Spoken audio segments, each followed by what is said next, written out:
E a gente segue com a notícia envolvendo o atacante Jô, que se destacou no Corinthians e esteve até na seleção brasileira.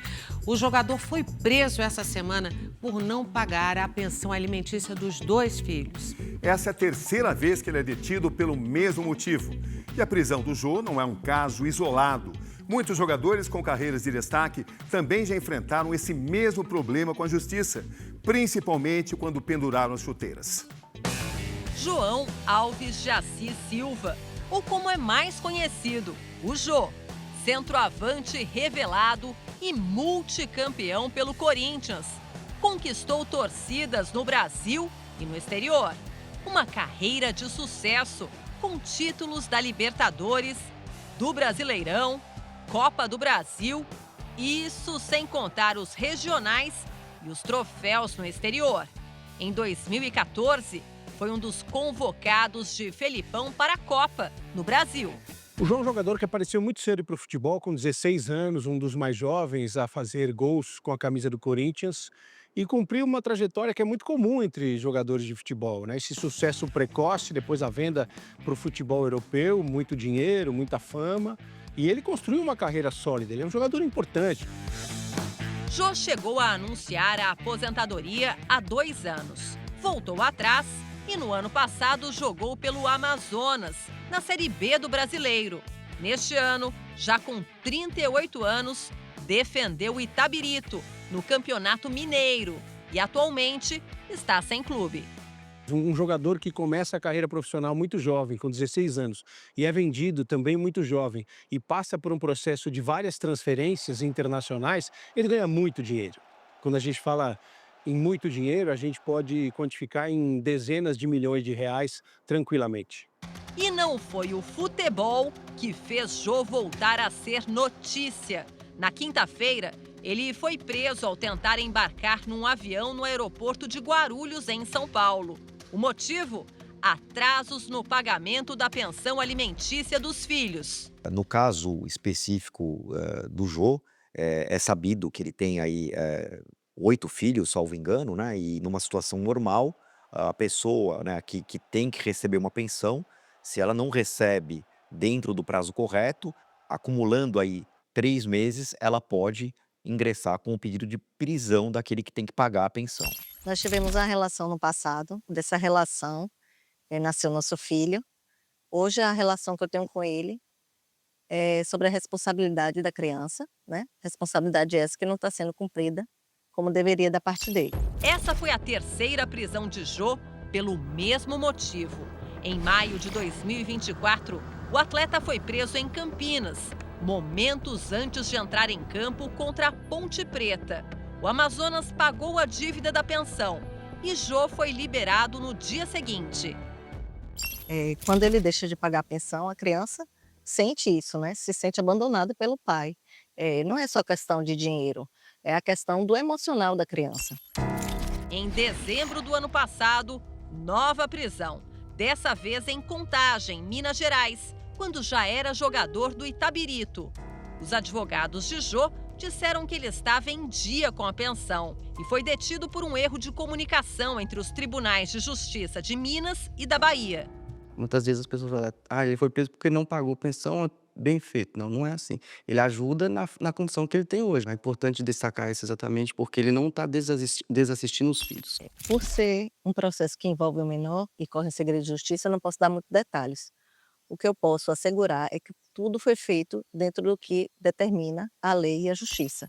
O ex-jogador do Corinthians está preso desde quinta-feira nesta delegacia, em Guarulhos, na Grande São Paulo. Ele deve permanecer aqui até a próxima terça-feira, quando será transferido para um centro de detenção provisória. O astro do Corinthians não é o único ex-jogador com carreira de sucesso e escalações para a seleção brasileira em Copas do Mundo ou Olimpíadas a enfrentar problemas com a justiça. Outros craques do futebol nacional também já tiveram as prisões decretadas por não pagamento de pensão alimentícia.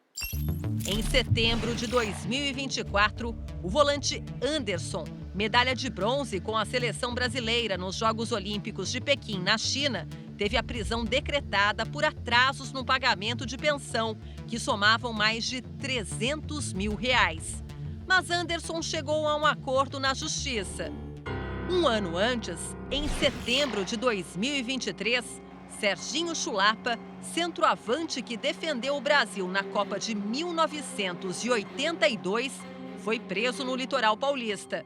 Ele foi liberado um dia depois, quando o Santos, clube em que fez história, ajudou no pagamento da dívida de R$25 mil. Em julho de 2023, o não pagamento de pensão alimentícia levou o ex-zagueiro Anderson Polga a ficar 5 dias preso. O pentacampeão com a seleção na Copa de 2002 foi detido em Porto Alegre, no Rio Grande do Sul. Os atrasos somavam mais de R$300 mil.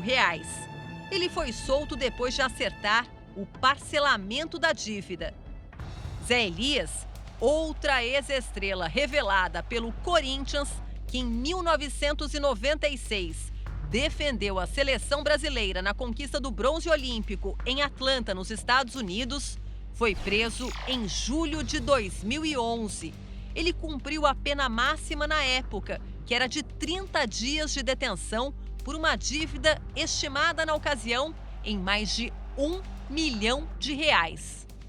Na sexta-feira, outro ex-jogador, Thiago Carleto, que atuou por clubes como São Paulo e Santos, também foi preso em Santa Catarina. E pelo mesmo motivo, a dívida no caso de Carleto é de R$300 mil. Procuramos a defesa do jogador, que não foi encontrada. Alguns jogadores, eles vivem totalmente fora da realidade, eles vivem numa bolha. Eles acham que eles estão isentos de qualquer responsabilidade e há uma aura de impunidade sobre eles. Então, eles acham que a lei não serve para eles, que nada vai acontecer por serem famosos, reconhecidos, por serem ídolos e por terem muito dinheiro, eles podem fazer qualquer coisa. E a realidade mostra que não é bem assim. Por que jogadores de sucesso e com ganhos altos em salários e patrocínios acabam com esse tipo de problema?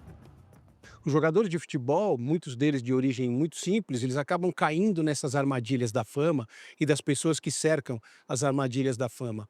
Alguns jogadores têm uma estrutura familiar que ajuda a enfrentar essa situação, mas muitos sofrem também com a questão da aposentadoria. Hoje ele não tem uma reserva financeira para poder custear esses débitos, nem o pagamento mensal, nem o pagamento total do que ele está devendo. Ele tem um imóvel em São Paulo, que hoje é a única fonte de renda dele, que esse imóvel ele estava negociando a venda dele para exatamente conseguir arcar com esses valores que estão em aberto. Mas e o que uma pessoa que paga a pensão alimentícia aos filhos deve fazer se mudar de emprego e os rendimentos diminuírem? Ele tem que entrar com uma ação judicial própria, que é a ação de revisão de pensão alimentícia, para tentar rediscutir o valor da pensão e tentar uma minoração desse valor. Se ele não faz isso, ele vai acabar sendo preso sistematicamente. Ele está bem triste com a situação, tem meses que a gente está tentando, né? Nós estamos com medo, a gente conversa todos os dias para tentar conseguir uma solução de estratégia, para adequar a realidade, para poder conseguir arcar e não correr a situação mais. Essa revisão, ela terá que ser feita através da justiça.